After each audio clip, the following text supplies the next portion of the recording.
This is a very special Shabbat because it is the first Shabbat of the summer on which we will have a wonderful layperson from our congregation giving the Devar Torah.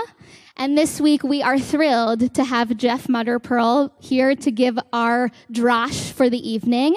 Jeff has been a member since 2016, but actually grew up and became bar mitzvah here at WRT with Rabbi Jack Stern, I learned just before the service.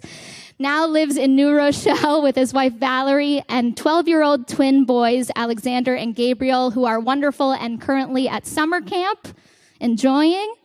He is a senior vice president at Rubenstein, a strategic communications and reputation management firm, and we are so excited tonight to hear your words of Torah about Parashat Chukat.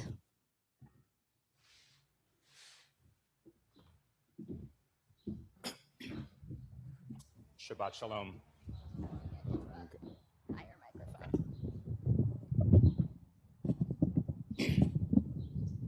Better? Yeah. Everyone can hear me. Shabbat Shalom again. I don't know about all of you, but when the calendar turns to July and the temperature rises and there's no doubt that it's summer and the humidity rises too, I see a chance to slow down. The weather is warmer, the days are longer. There's just a sense, at least for me, that it's easier to take life at a more leisurely pace. In this week's Parsha, however, there was a level of frenetic activity that might awaken you from any summer doldrums you may be experiencing. Chukat comprises 3 chapters in the book of Numbers. Chapter 19 discusses the ritual of the so-called red heifer, a process of purification of anyone who has been in contact with a dead body. Chapter 20 focuses on Moses, following the death of his sister Miriam, and the story of Moses and Aaron striking a rock to get water. And in chapter 21, we learn of the events following the Israelites' retreat from the borders of Edom and their subsequent wandering in the wilderness, as well as their encounters with venomous snakes and enemy nations. There's a lot going on here, so what are we to make of it? Well, given the summer heat, what stood out most to me was the talk of getting water. Chapter 20 says that after Miriam died, the community was without water.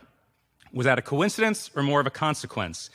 It's hard to say, but the existence of the well has been so intertwined with Miriam's life that after her death, the well ran dry, and the Israelites went on their wanderings without any water to drink. The Lord then spoke to Moses, telling him in verse 8 that he and Aaron, in front of the entire community, should order the rock to yield its water and provide drink for the congregation and their beasts. Now, even on the hottest of days in July, I don't think I would necessarily go looking to a rock to find water, but that's what Moses did. Instead of commanding the rock to produce water by speaking to it, however, as God had told him to do, Moses struck the rock with his rod, and as the Torah notes, out came copious water, and the community and their beasts drank. It's been said that Moses might have been feeling grief over Miriam's recent death, which may explain why he chose to hit the rock rather than talking to it. Regardless, like kids who were so eager to get water from a water fountain that they might cut the line, only to be reprimanded for doing so, Moses too faced punishment, in this case for not trusting God and doing as he had instructed. Moses had taken his rod, striking the rock 2 times, and describing the Israelites as rebels in the process. Unhappy with Moses' actions, God said to him, "Because you did not trust me enough to affirm my sanctity in the sight of the Israelite people, therefore you shall not lead this congregation into the land that I have given them." Moses and Aaron were left to die in the wilderness. Was this a punishment so harsh that it did not really fit the crime? And why were Moses and Aaron even punished at all? Some say the two missed an opportunity to create a Kiddush Hashem, a sanctification of God's name. In fact, Maimonides says that when we speak kindly and show respect to others, it can cause them to improve their own behavior toward us. A good reminder for the present day. Speak rudely or show disrespect, in this case using the rod to strike the rock, and the opposite happens.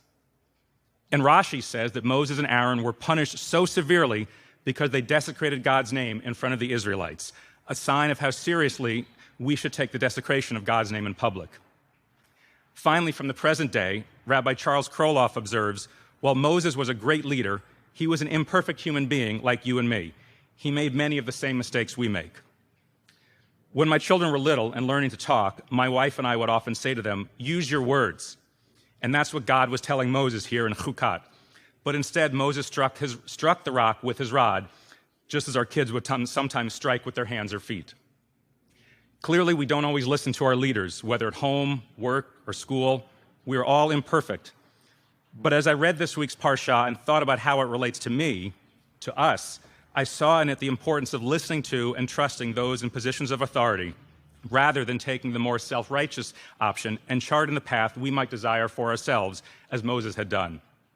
It's something many of us struggle with, trusting our leaders, and something that isn't always easy to do. While it may be hard to find a present-day equivalent to being denied entry in the Promised Land, I can assure you that respecting authority is an important lesson and one that would have served Moses well. But another lesson I take from Chukat is that lashing out with violence, in this case as Moses did by striking the rock, is never the right answer.